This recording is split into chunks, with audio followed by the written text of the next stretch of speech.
Black people don't belong in hotels like this. Gerald Hayes, white hotel manager, says it to Olivia Bennett's face. He's authority. She's a black woman. He's decided that's all that matters. Listen, sweetheart. He leans in. Our Windsor suite is $3,000 per night. That's more than black folks like you make in a year. He drops her credit card. I'm doing you a favor. Motel 6 down the street, that's where black women at your income level should stay. 17 guests freeze. She smiles, reaches into her briefcase. He grabs his radio. Security to front desk, black female refusing to leave, claiming she can afford premium suite. Suspicious behavior, need backup now. What this manager doesn't know. What she's holding makes him collapse. His face drains white, knees buckle. This racist just called security on his new boss. If they've judged you by skin color, comment justice now. Hit subscribe. You need to see this end. Olivia Bennett didn't buy a hotel on a whim. She spent 15 years earning this moment. 38 years old, MBA from Cornell. She's turned around 8 struggling properties in 12 years. Started as front desk associate at 23, learned that fixing hotels means fixing the culture first. The Sterling Grand is her newest acquisition. 200 rooms in downtown Chicago, built 1987. Now coasting on a dead reputation. Staff turnover at 41%. Whispers of toxic culture. She paid $17 million through Meridian Equity Partners. Closed September 12th. Public announcement October 10th. That gives her 28 days to see the truth as a guest. Gerald Hayes manages this hotel. 11 years here. Old school hospitality. Code for something darker.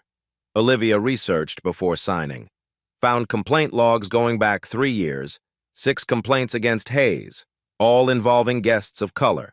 All resolved with quiet settlements totaling $324,000, all buried under NDAs. She knows about Patricia Woods, $85,000 to stay silent after Hayes questioned her credit card publicly. She knows about Carlos Martinez, $52,000 after Hayes doubted he could afford a conference room. The pattern is clear. Colonial Hospitality Group, the parent company, chose hush money over accountability every time. So Olivia booked the Windsor suite under her name, $3,200 for 6 nights. Everything legitimate. Everything designed to see if Hayes would profile her like he profiled the others. She's here for evidence. September 29th, 2:47 p.m. She wears a Navy theory suit, $1,200 perfectly tailored. Looks exactly like what she is, a successful black businesswoman. The lobby impresses. Vaulted ceilings, crystal chandelier, Italian marble, fresh lilies, everything signaling wealth and status. Olivia's walked into rooms like this her entire career. Rooms where people assumed she was cleaning staff. Boardrooms where they assumed she was taking notes, not leading meetings. She learned to document everything. Her iPhone records in her jacket pocket. Illinois allows one-party consent. Everything said becomes evidence. She walks through the revolving door, heels clicking on marble. A bellhop nods. She approaches the front desk where Angela Cooper, 29, blonde, looks up professionally.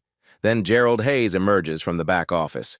His expression changes instantly. Eyes narrow, smile thins, the warmth evaporates. She's seen this look before. It says, "You don't belong here."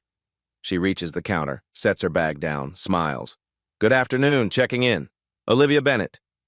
Angela's fingers move across the keyboard. "Yes, Miss Bennett. Windsor suite for 6 nights." Gerald steps closer. Too close.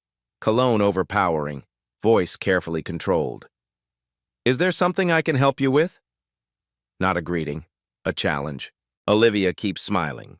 "Just checking in, thank you." But Gerald's already decided. What happens next will be recorded, witnessed by 17 guests, and seen by millions online. The clock reads 2:48. The humiliation begins now.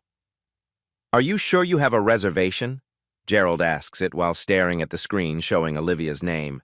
Windsor Suite, 6 nights, paid deposit, confirmed. "Yes, confirmed 6 days ago." He drags it out skeptically. "Identification and payment method?" Olivia produces her driver's license and American Express. Gerald picks up the license, studies it like evidence at a crime scene, holds it to the light, traces the edges, checking for forgeries. "Lincoln Park address?"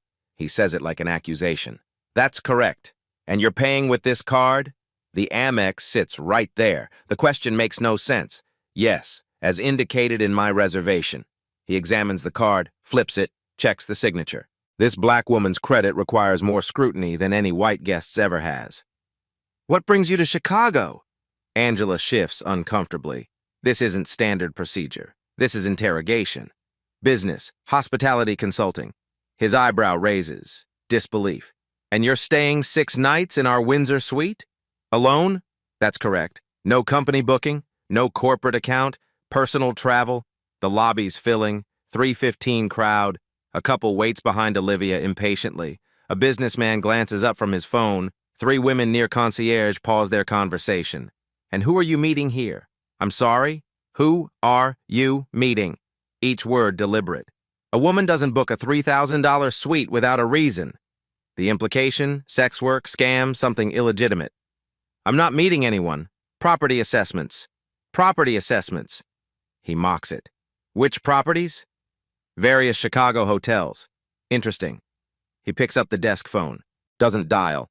Angela, hold processing. I need to verify some things. Verify what? Olivia stays calm. My reservation exists. My ID is valid. My payment is active. Company policy requires additional verification for high-value reservations. Show me that policy. Silence. Because it doesn't exist. The couple behind Olivia whispers. The businessman watches fully now. 5 more guests notice. Phones stay pocketed, for now. Gerald speaks into the receiver he never dialed. Unusual request. Verification needed. Suite-level guest. Then he reaches for his radio. Click. Security to the front desk. The words drop like stones. Ripples of silence. Angela's face drains color. The couple steps back. The businessman lowers his phone. 3 women stop pretending they're not watching. You're calling security for a confirmed reservation? Standard procedure when something doesn't feel right. What doesn't feel right? My reservation, my ID, my card, or me? She lets that last word sit. Me. My blackness. Gerald doesn't answer. Watches the hallway. Olivia's phone records everything, every word, every pause, every assumption. 3 minutes pass. The lobby dies silent. Everyone watches. 2 security officers appear. Officer Daniels, 50-ish, black, professional. Officer Price, 30s, white. Gerald speaks before they arrive, loud enough for everyone. This black woman claims she has a reservation for our Windsor suite. I need verification. He said it. This black woman. Not this guest. Not Miss Bennett. 17 guests freeze. Some pull out phones, recording. Officer Daniels looks at Olivia, at Angela's screen, back at Gerald. His expression says, this is wrong. Gerald just made his racism everyone's problem. Officer Daniels keeps his voice professional. Ma'am, is there an issue with your check-in? None. I have a confirmed reservation, valid ID, active credit card. Daniels turns to Gerald. Then what's the security concern? Gerald straightens. She's been asking unusual questions. The reservation details seem inconsistent with the typical profile of our suite guests. Translation. Black women don't stay in $3,000 rooms. Ma'am, would you provide additional verification? Olivia could refuse. She's within her rights. But she chooses cooperation. Produces everything again. Driver's license, Amex, email confirmation, corporate documentation. Everything validates, obviously. Angela speaks quietly. Her reservation's been in the system for 6 days. Everything's legitimate. Gerald ignores her.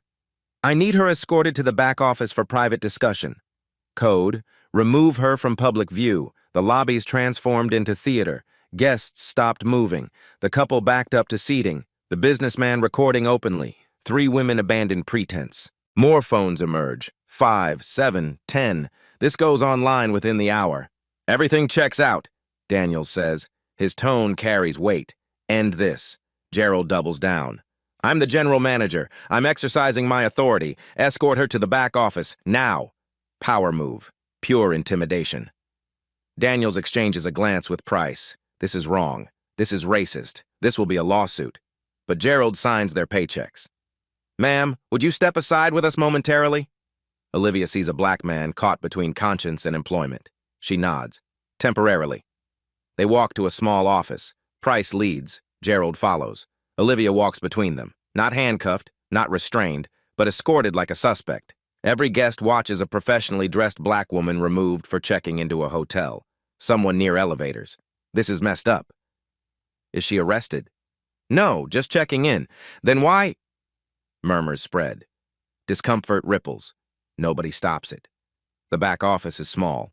Gray walls, fluorescent lighting, metal desk. Gerald closes the door, click. He crosses his arms, studies her like evidence. Let's cut through this. What do you really want?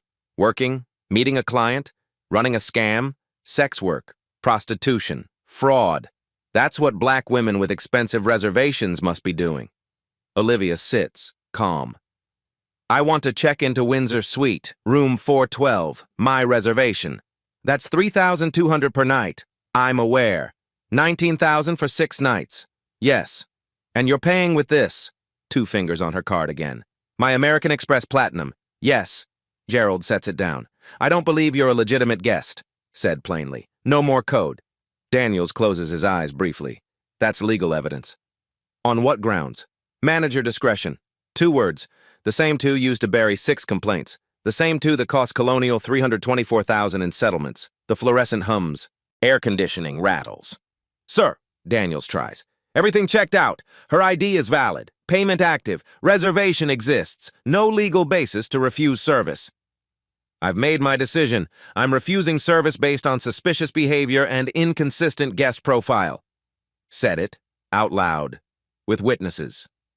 Olivia stands, reaches for her briefcase. Gerald tenses. Price's hand moves to his radio. She opens it, pulls out a folder, places it on the desk. Before you refuse service, I'd like to show you something. Her voice unchanged, still calm, but underneath, thunder before the storm.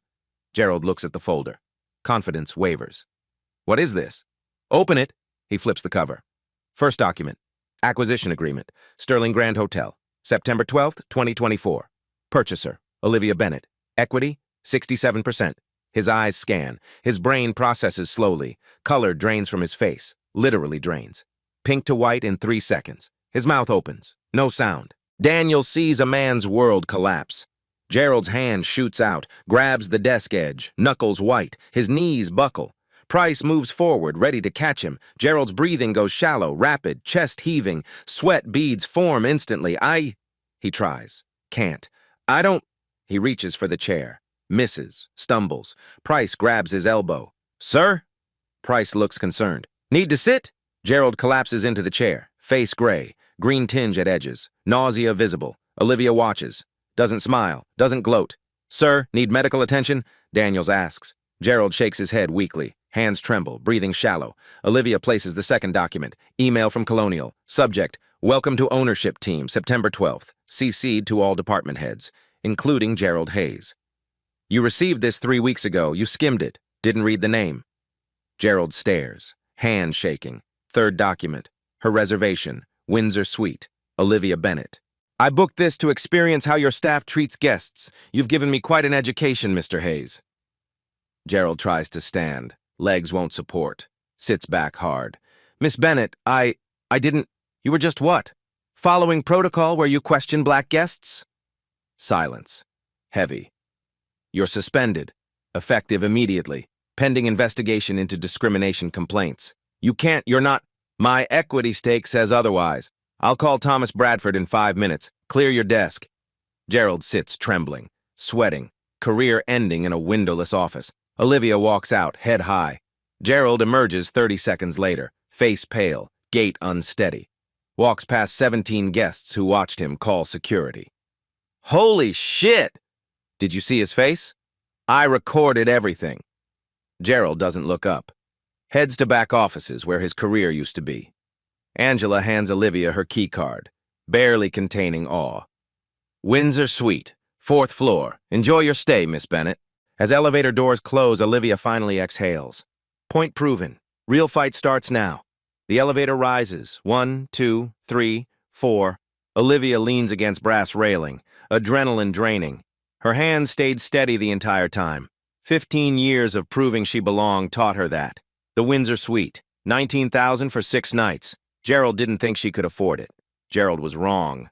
The suite is beautiful. Living room, bedroom, marble bath, floor-to-ceiling windows overlooking Michigan Avenue. She sets her bag down. Looks at Chicago's skyline, September sun casting long shadows. Phone buzzes. Rachel Morgan, her attorney. Saw the lobby video, already viral, 2.3 million views. Call me. Olivia pulls up Twitter. Searches Sterling Grand Hotel. First video, 43 seconds. Gerald saying, "This black woman, loud enough for everyone." Officers arriving. Olivia escorted away. 2 hours ago. Caption, "Hotel manager profiles black woman. Watch her stay calm." Thread coming. 2.3 million views. 58,000 retweets. I've been this woman. Every black professional's nightmare. The way she stayed composed. Queen. Update. Someone said she owns the hotel. Manager's face when he realized. Chef's kiss. Second video, Gerald emerging, face pale, walk unsteady, voiceover. Bro looks like he saw a ghost. 300,000 views. Third video, Olivia at desk. Angela processing check-in. Caption, she got the room and his job. 400,000 views. Olivia opens her laptop, checks her secure drive. Gerald Hayes' file, 11 years, 7 complaints, 6 involving race, all settled with NDAs. Patricia Woods, 85,000. May 2022. Carlos Martinez, 52,000. November 2022. Jamal Thompson, 78,000. March 2023. Keisha Robinson, 61,000. August 2023. Raj Patel, 48,000. January 2024. Total, 324,000 in 18 months. Olivia Bennett, today, the one who wouldn't take money. Phone rings. Rachel. Tell me you recorded it. Every word. Voice recording. One-party consent. Beautiful. I'm getting calls from 3 former guests. They saw the videos, want to break NDAs, willing to testify. Who? Patricia Woods called directly. Watching your video gave her courage. Olivia closes her eyes. Patricia, whose silence enabled 5 more victims. What else? James Sullivan, night shift supervisor at Sterling. He's been documenting Gerald for 2 years. Physical evidence, photos, emails, ready to go public. Why now? Because you didn't take the settlement. He's been waiting for someone with power who wouldn't disappear. Olivia looks at the skyline. Sun lower, shadows longer. She could stop here. Fire Gerald, reform quietly, move forward, but 6 people took money and let the system continue. Set up meetings. Everyone who wants to talk, document their stories properly. Colonial has unlimited legal budget. They'll make this expensive. I'm sure. One more thing. Diane Foster from Chicago Tribune. She's been investigating Colonial for 6 months. Wants an interview.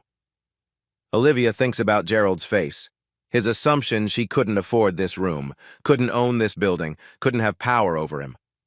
Tell Diane yes. Give her everything. Rachel pauses. This gets ugly. Personal attacks, threats. They already tried, in my lobby, with witnesses. They hang up. Olivia sits in her $19,000 suite watching Chicago transition to evening. Gerald suspended. Racism documented. Career ending. But that's not justice. That's one man.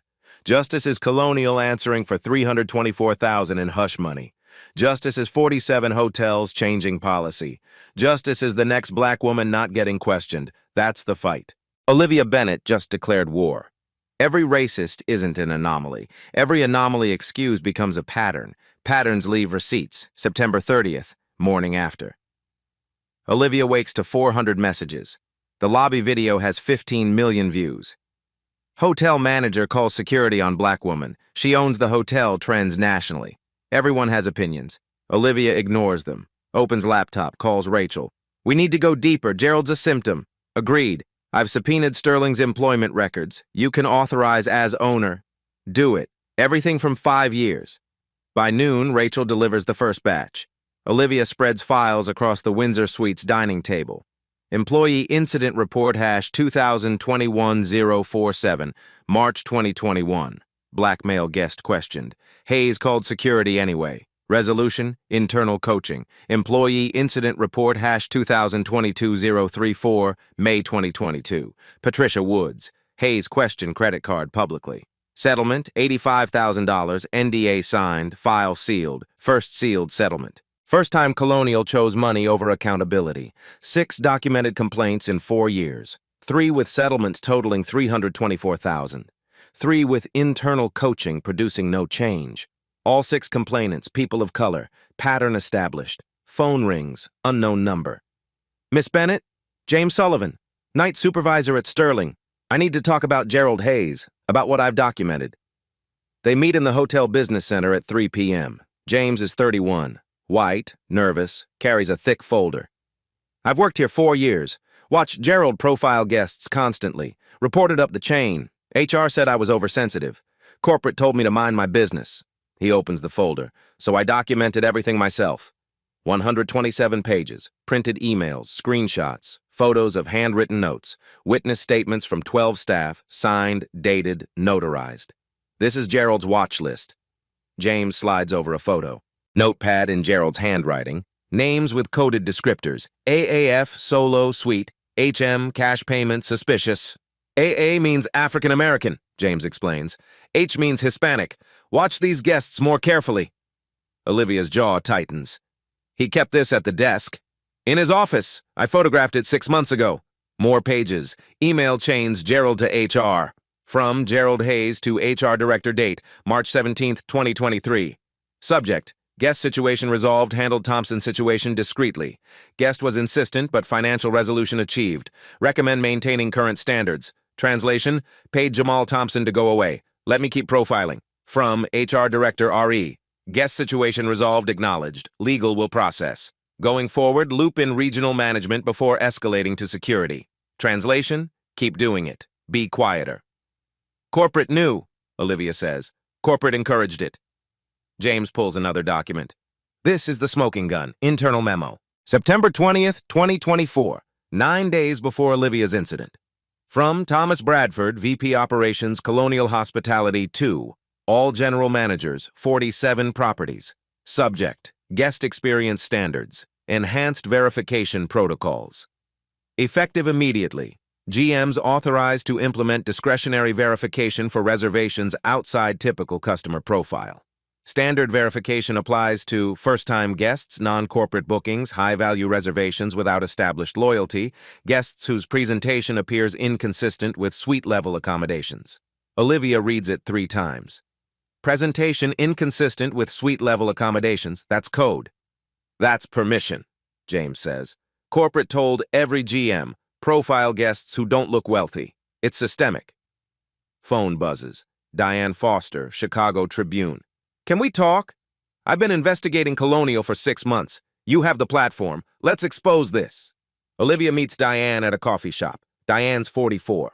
Sharp. Portfolio stuffed with documents. I've interviewed 9 former Colonial employees, 4 settlement recipients willing to break NDAs. All same story. GMs empowered to discriminate, corporate protects them, victims paid to disappear. She slides over financial records. Colonial paid $4.2 million in discrimination settlements over 7 years, across 47 properties, none publicly disclosed. $4.2 million? That's what I can document. Who knows how many never filed complaints? Olivia thinks about those who just checked out silently. I want to publish everything, Diane says. Full investigation, your story as catalyst, but I need your cooperation. What do you need? On-record interview, access to James's documents, confirmation you'll testify. Yes, all of it. October 1st, Diane's article takes shape. Title, The $324,000 Silence. How one hotel chain paid to bury racial profiling. Rachel subpoenas Colonial's full records. Discovers 8 more cases at Sterling Grand. Settled before formal complaints, never documented. Total at Sterling, 16 incidents. $400,000 paid. Patricia Woods calls Olivia. I saw your video. Voice shaking. I took their money, $85,000, told myself it was practical, my daughter needed surgery. You did what you had to. But he kept doing it to others. I bought my silence and someone else paid. Pause. I'm breaking the NDA. I don't care if they sue. October 2nd, Rachel's office. Patricia gives deposition. Gerald picked up my credit card with 2 fingers like it was dirty. Said, this seems unusual for someone in your income bracket. I'd saved 2 years. He made me feel like a criminal. Carlos Martinez comes forward. He asked if I was sure I could afford the conference room. I'm a VP at a Fortune 500 company. He assumed I was catering, tech support, anything except running the meeting. Keisha Robinson joins. He questioned my medical credentials, asked if I was really a doctor, like black women can't be physicians. 3 settlement recipients breaking NDAs, choosing truth over silence. James adds his 127 pages. 12 staff provide supporting testimony. Angela confirms she watched Gerald profile for 2 years. I tried reporting it. HR said Gerald followed discretionary protocols. When I pushed back, they implied my job was at risk. The evidence stacks, pattern solidifies, receipts accumulate. September 29th, Olivia's incident.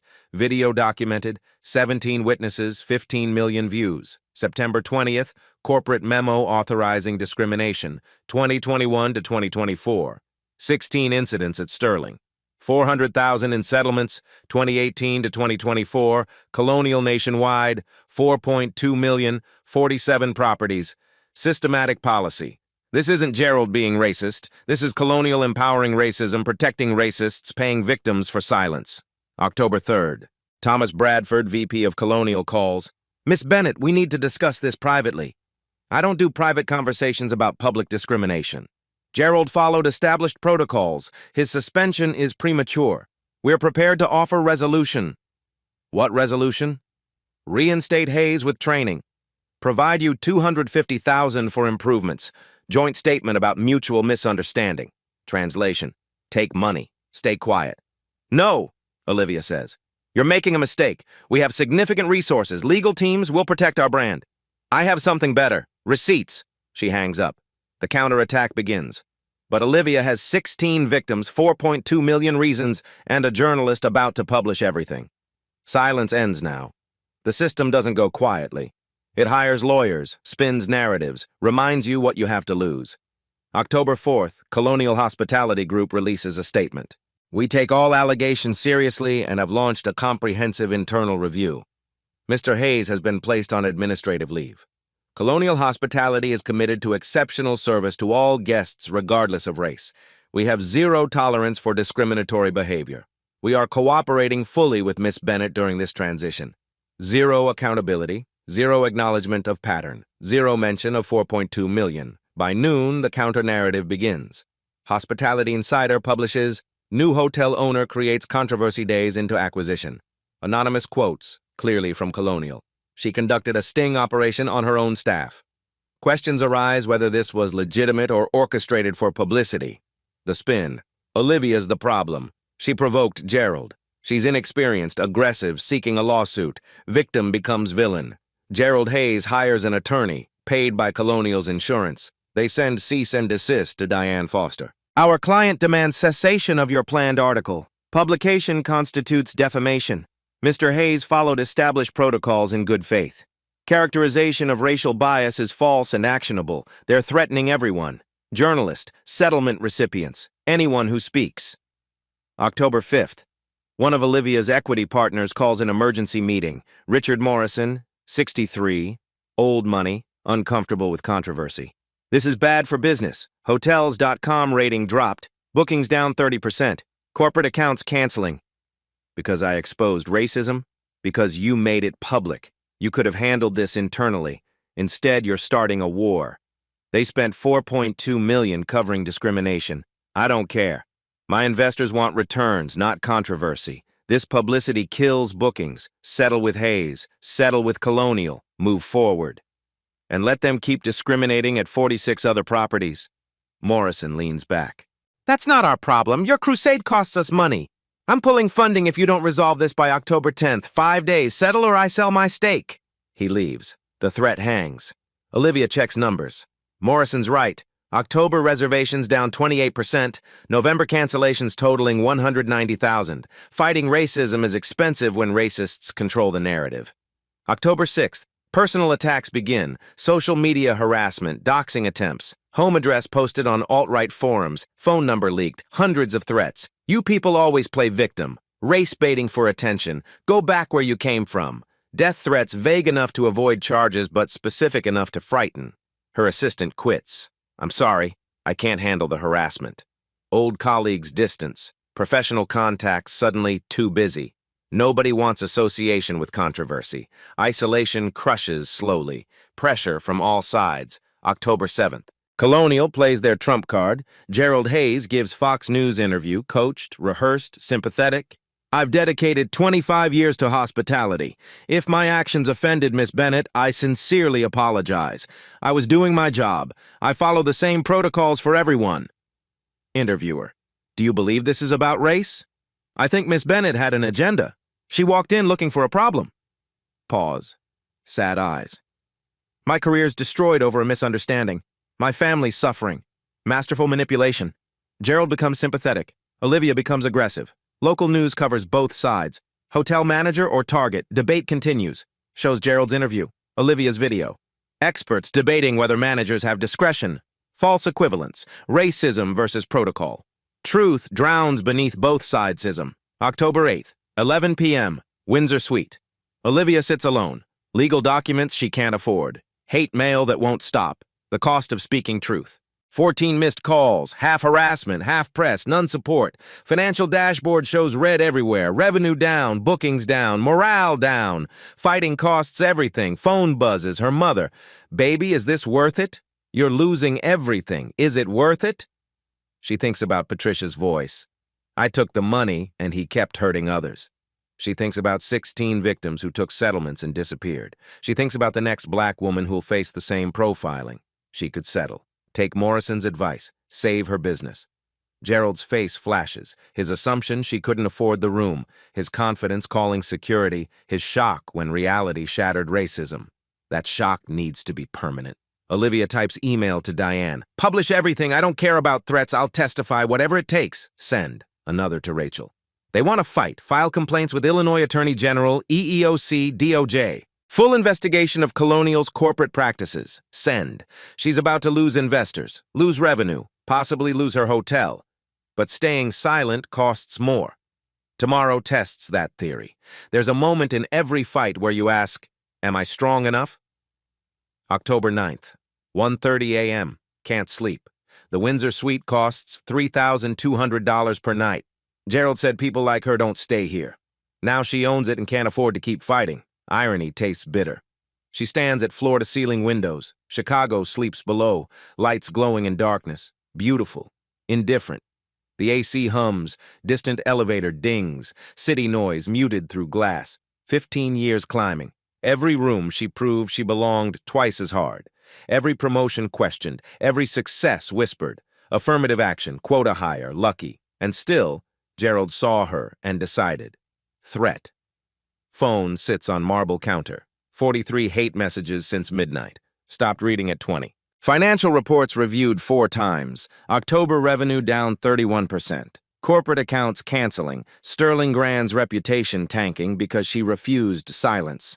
Morrison's ultimatum expires tomorrow. Settle or lose his 10%. Small until you lose it during cash crisis. She could call Bradford now. Accept the deal. Reinstate Gerald with training. Sign non-disparagement. Take $250,000. Bury this like Colonial buried 16 others. Patricia took $85,000 and her daughter got surgery. Practical survival. How is Olivia's fight different? Pride, principle, privilege she can afford to fight when others couldn't? Mother's text. Baby, is this worth it? Losing investors, bookings, friends, sleep. The business she worked 15 years to build. For what? Gerald's already suspended. Viral video guarantees he'll never work hospitality again. She won, didn't she? But Colonial operates 46 other hotels. Bradford still writes memos. Managers still profile. System still protects itself. One victory doesn't dismantle the machine. She sits on bed's edge, head in hands. First time admitting doubt aloud. I don't know if I can do this. Words echo. Nobody answers.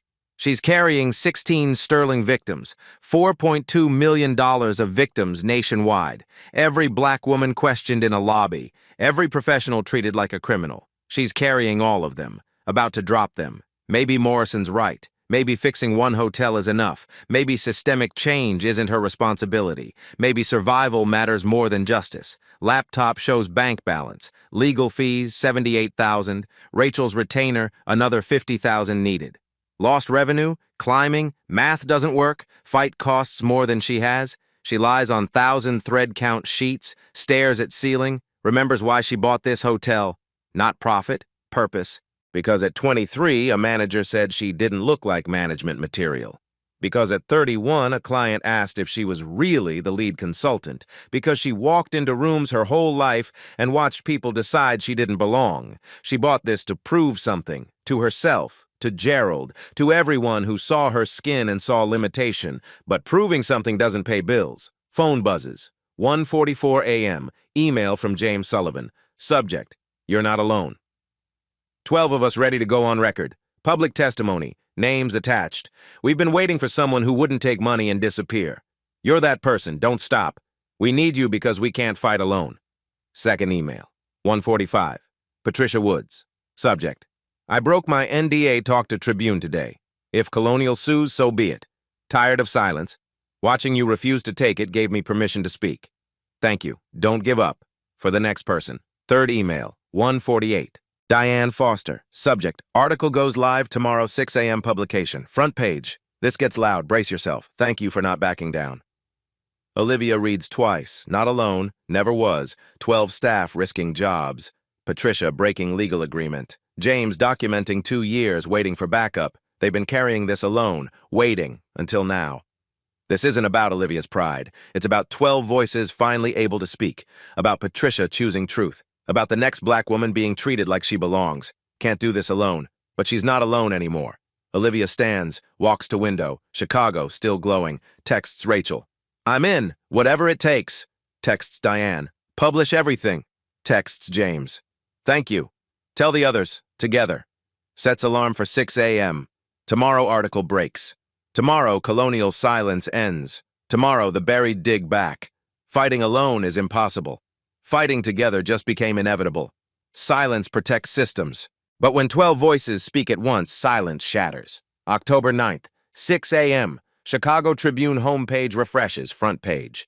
The $4.20 million silence. Hotel chain paid to bury racial profiling for 7 years. By Diane Foster.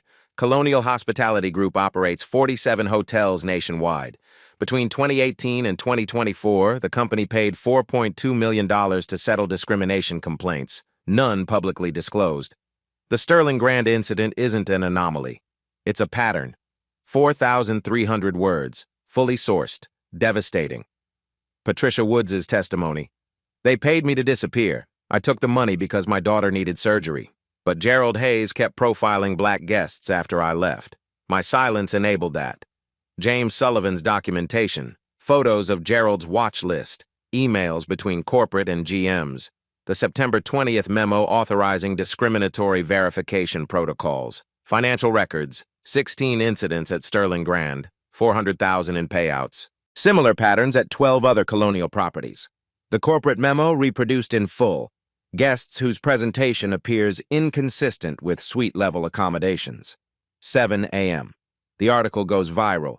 Twitter explodes. #Sterling Grand truth trends nationally within 90 minutes. At civilrights.org.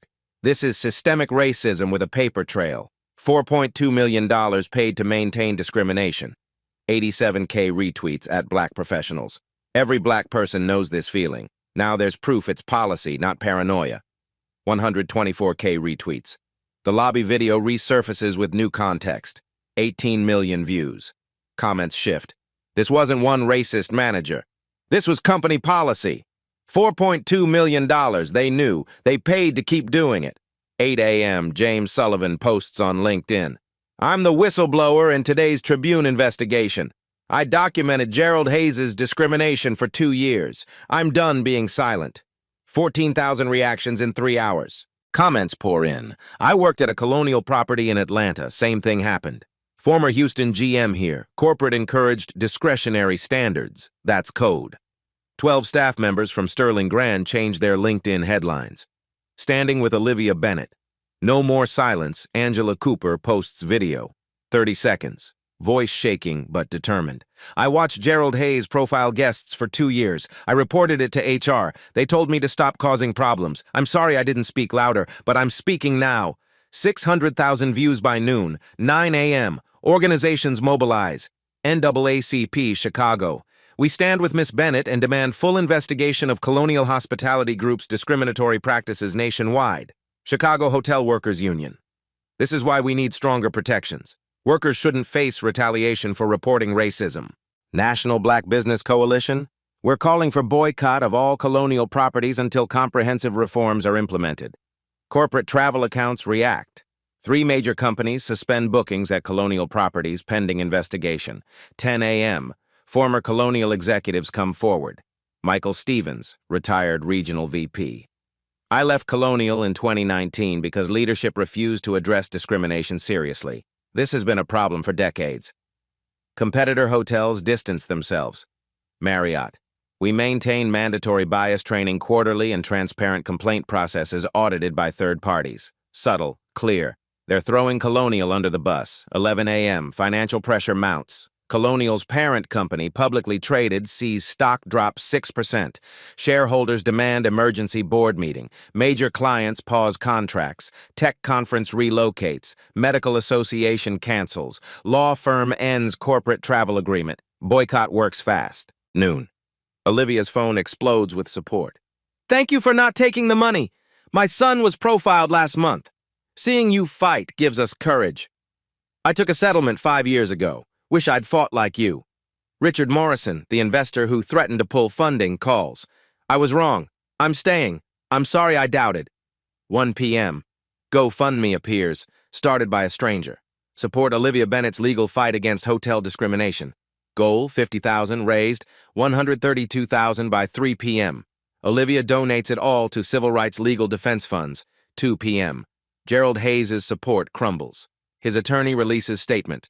In light of recent revelations about corporate policies, we're evaluating our legal strategy. Translation, Gerald's been thrown to the wolves. 3 p.m. The tide has turned completely. From isolated hotel owner to movement in 72 hours. 12 staff testimonies. Patricia breaking her NDA. 4.2 million exposed. National boycott mobilized. Stock prices falling. Colonial can't settle this away. Too public, too documented. Too many voices. If you've ever been told you don't belong somewhere you had every right to be, drop a comment. Because Olivia's about to prove you're not alone. This is bigger than one manager, one hotel, one moment. Olivia stands in Windsor Suite watching her phone light up. Not fighting alone, never was. But the biggest receipt hasn't dropped yet, and when it does, Colonial goes from defending a manager to defending a conspiracy. They said it didn't exist. Then someone leaked the memo that proved they wrote it down. October 10th, 11:34 p.m. Diane Foster's email chimes. Anonymous sender encrypted. Subject, you need to see this one attachment. PDF, confidential, internal use only. She opens it. Internal memo. September 20th, 2024, 9 days before Olivia's incident. From Thomas Bradford, VP Operations to all general managers, 47 properties, subject, guest experience standards, enhanced discretionary vetting. The memo James photographed, but this version includes page 2, implementation notes, training guidance. Diane's hands shake. Implementation notes, page 2. GMs should apply enhanced vetting to reservations demonstrating risk indicators. First-time guests booking premium accommodations. Reservations outside typical demographic profile for property location. Guests whose appearance, dress, or demeanor suggests inconsistency with stated financial capability. Non-corporate bookings for extended stays. Discretionary assessment protocols. Request secondary identification beyond standard requirements. Inquire about employment, payment source, purpose of stay. Verify reservation authenticity through additional contact points. When uncertainty exists, delay check-in pending GM approval. If guest becomes confrontational, escalate to security. These guidelines protect brand reputation and ensure appropriate guest experience standards. Managers exercise professional judgment. Document all security incidents. Authorized, Thomas Bradford, VP Operations approved, Catherine Reynolds, Chief Operating Officer, Legal Review, completed September 15, 2024. It's all there, corporate policy. Guests whose appearance suggests inconsistency with financial capability. Typical demographic profile for property location.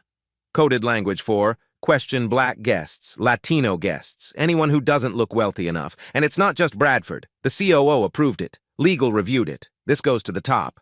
Diane calls Olivia. Midnight. I have it. The smoking gun. What? Page 2 of September 20th memo, implementation notes, explicit racial profiling as corporate policy, approved by C-suite. Diane emails the document. Olivia opens it, reads again. They put it in writing. They put it in writing. Distributed to 47 properties. This is conspiracy to discriminate. Olivia calls Rachel. 1 a.m. We file federal complaints immediately. Systemic discrimination with executive authorization. EEOC DOJ Illinois Attorney General. Based on what? Corporate memo explicitly instructing racial profiling. Approved by COO. Legal reviewed. Distributed company-wide. Rachel's silent, 3 seconds. Send it, now. October 11th, 6 a.m. Diane publishes follow-up. Hotel chain's secret profiling policy exposed in leaked memo. Full memo. Both pages reproduced. 7 a.m. National media. CNN. Hotel chain accused of systematic racial profiling policy. MSNBC. Internal documents show corporate authorization of guest discrimination. Washington Post. Colonial Hospitality's paper trail how racism became protocol. The memo becomes the story, not Gerald. Not one incident. Company policy. 8 a.m. Other colonial properties collapse under scrutiny. Atlanta. I'm a black doctor. They asked me 3 times how I was paying. White guests weren't asked once. Houston. Latino businessman. Front desk called my company to verify my position before giving me the conference room key. Phoenix. Asian American couple. Manager suggested we'd be more comfortable in a standard room instead of the suite we booked. Pattern across properties. Same protocols, same profiling, same corporate authorization. 9 a.m. Catherine Reynolds, Colonial's COO, issues statement. The referenced memo does not reflect Colonial Hospitality's values. The language was inappropriate and the policy has been rescinded. VP Bradford has been placed on administrative leave. We're conducting comprehensive review. Problem. Memo dated September 20th. Today is October 11th. Active policy 21 days, including when Olivia was profiled. Problem. Legal review completed September 15th, 2024 means lawyers approved it. This was deliberate. Problem. Someone inside Colonial's leadership leaked page 2. Someone knows this is wrong and wants accountability. 10 a.m. The leaker's identity surfaces. Christina Wallace, HR director, 15 years with Colonial, conscience broke. Statement through attorney, I couldn't stomach covering it up anymore. I watched Colonial pay millions to silence victims while promoting managers who discriminated. The September memo was the last straw. Leadership knew it was discriminatory. Legal knew. They did it anyway. Risking her career. Pension, legal retaliation. But she leaked evidence proving corporate conspiracy. Noon. Federal agencies respond. Illinois Attorney General announces investigation into Colonial Hospitality statewide. EEOC confirms reviewing complaints from multiple plaintiffs. DOJ Civil Rights Division. We're monitoring closely. 1 p.m. Shareholders revolt. Emergency board meeting. Stock down 14%. 3 institutional investors demand CEO resignation. Board member resigns. I will not be associated with a company that institutionalized racism. 2 p.m. Boycott intensifies. National Urban League. No events at Colonial Properties until comprehensive reforms verified. 300 organizations sign joint letter demanding Colonial sell all properties or implement independent oversight. 3 p.m. Gerald Hayes' defense evaporates. His attorney withdraws. In light of revelations about corporate policy, we cannot adequately defend Mr. Hayes' actions. Translation. Gerald followed discriminatory orders. He's liable, but so is everyone who gave those orders. 4 p.m. Olivia gives press conference. Hotel lobby. 20 reporters. This memo proves what we've been saying. It's not about bad apples. It's about the tree. Colonial created policy explicitly designed to discriminate. They trained managers to profile. They protected managers who did. Reporter. What do you want? Federal investigation, independent oversight, every settlement recipient released from NDAs, every discriminatory policy eliminated. Every executive who approved this, including COO and legal team, held accountable. Some say you're destroying the company. Olivia looks at camera. I'm not destroying the company. I'm destroying the racism the company built. If the company can't survive without discrimination, it doesn't deserve to survive. Clip goes viral. 40 million views in 12 hours.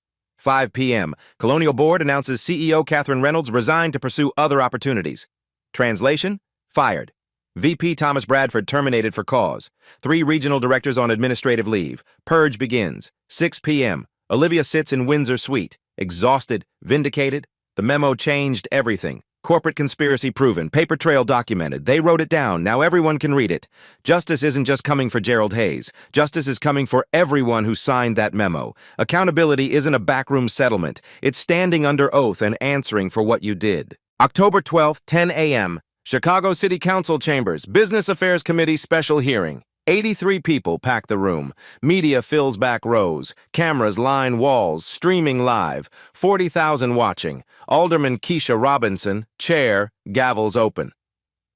We're here because a woman was profiled in a business she owns, but this isn't about one woman. It's about whether Chicago tolerates systemic discrimination in our hospitality sector. First testimony, Olivia Bennett, 10:15 a.m., sworn in. She recounts September 29th. Facts only. Gerald's questions about her address, payment, purpose. Security called for confirmed reservation. Public humiliation. I was questioned because Mr. Hayes saw me and decided I didn't belong, not based on behavior, based on appearance. She introduces the memo. Reads aloud.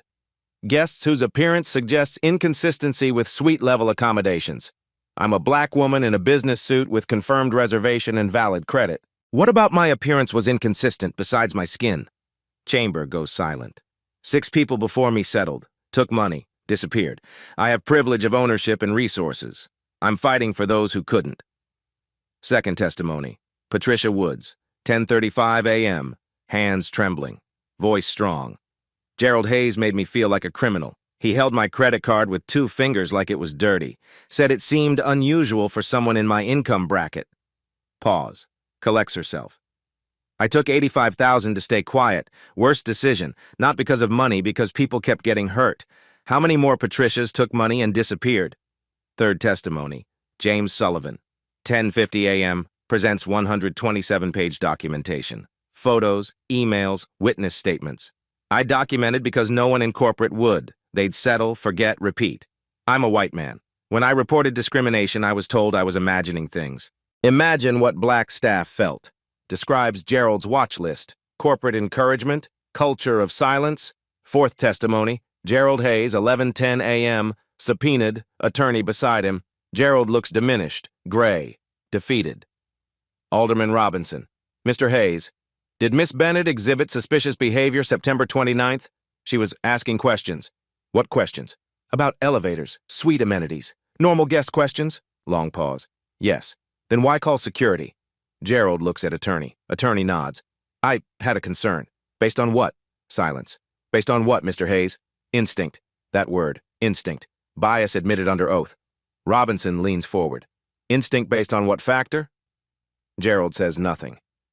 Was it her race, Mr. Hayes? Attorney. My client maintains he followed corporate protocols as outlined in September 20th memo. Those protocols contained discriminatory guidance. Mr. Hayes believed he was following policy. Translation, Gerald's guilty, but corporate made him do it. Fifth testimony, Thomas Bradford, 11:30 a.m., former VP, subpoenaed. Takes Fifth Amendment on 12 questions.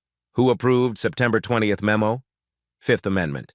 How many settlements has Colonial paid total? Fifth Amendment. Did you know the memo authorized racial profiling? Fifth Amendment. Silence convicts louder than testimony. Robinson. Your silence speaks volumes, Mr. Bradford. Noon. City Council vote. Motion. Refer Colonial Hospitality to Illinois Attorney General for civil rights investigation. Motion. Require all Chicago hotels to publicly report discrimination complaints annually. Vote 8-0. Unanimous. Chamber erupts in applause. 12:15 p.m. Olivia's closing statement. I didn't come to Chicago to be a civil rights case. I came to run a business. But when systems protect bias over people, business owners have a responsibility. She looks at Gerald. He won't meet her eyes. This hearing won't fix everything, but it's a start. To every person told they don't belong, in a hotel, a store, a boardroom, you do. And when they question that, make them answer why. Final line, no one should have to own the building to be treated with dignity. Applause, standing ovation, cameras flashing. Gerald exits side door, head down. No statement. Bradford hustled out by security, avoiding press. Olivia exits to reporter scrum. This isn't about me anymore. It's about what comes next. It's about ensuring the next black woman who walks into a Colonial Hospitality hotel gets treated like a guest, not a threat. Outside, Patricia Woods and James Sullivan wait. They hug. Survivors and allies united. The hearing ends. The reckoning begins. Justice isn't the end. It's what you build after. October 13th. Gerald Hayes resigns. No severance, no reference. Unemployable in hospitality. Thomas Bradford terminated for cause. Catherine Reynolds forced out. 3 regional directors fired. November 1st, Colonial Hospitality Group settlement. $4.2 million paid to 18 plaintiffs. No NDAs. Public apology issued. Illinois Attorney General investigation ongoing. 3 other colonial properties flagged for similar complaints. December. The Sterling Grand, under Olivia's leadership, implements new protocols. Mandatory bias training quarterly for all staff. Transparent complaint system through third-party hotline. No internal burial. Verification standards identical for all guests, regardless of appearance. No more discretionary protocols. New general manager hired Tamara Ellis, black woman. 20 years hospitality experience, symbolic and substantive choice. Staff diversity initiatives launched. Anonymous culture surveys conducted monthly.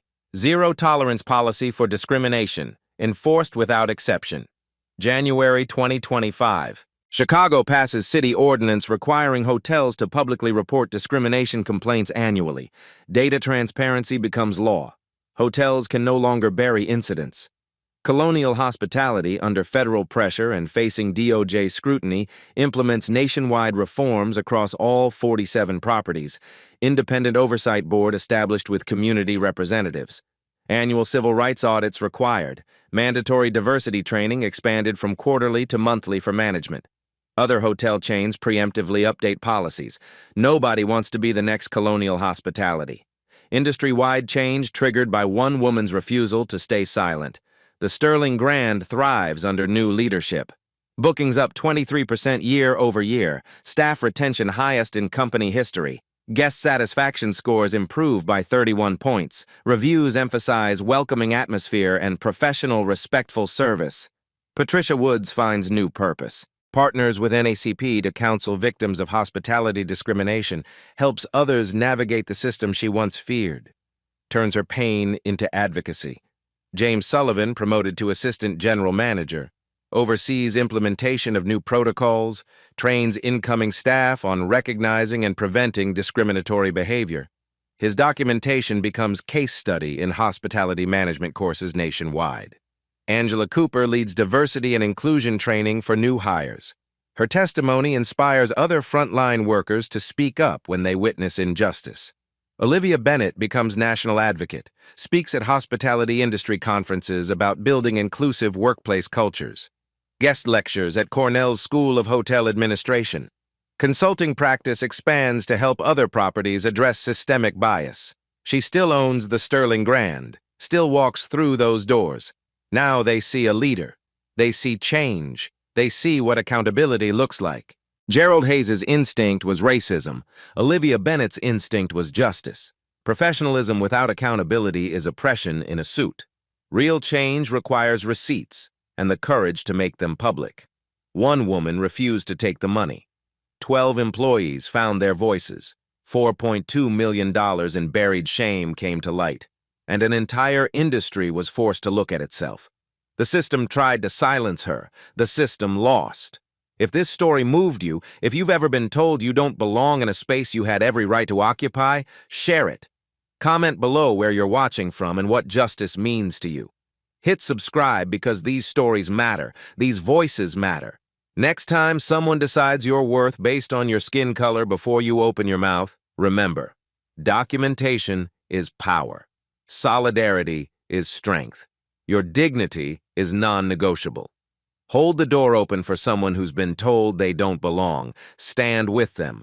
Amplify their voice. Because justice isn't just about one person winning one fight. It's about making sure the fight doesn't have to happen again. Thanks for listening. Justice isn't loud, but it echoes when we witness it together.